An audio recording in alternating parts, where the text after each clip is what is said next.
What's up, everyone? I'm going to do a cold start video. Just going to touch the header here to show you so you guys can see it's completely cold. This car's been sitting here in my garage untouched for a couple of weeks. Just pan back. Enjoy cold start.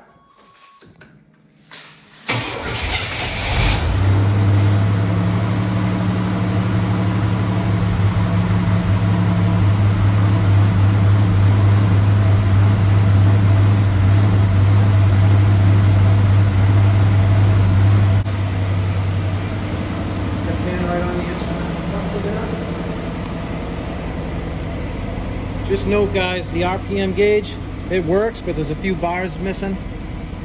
I'll give it some gas. Every now and then, the service engine light will come on. It'll come on and off. I'm guessing it could be due to the fact that the catalytic converter has been hollowed out. The O2 sensor is probably running rich.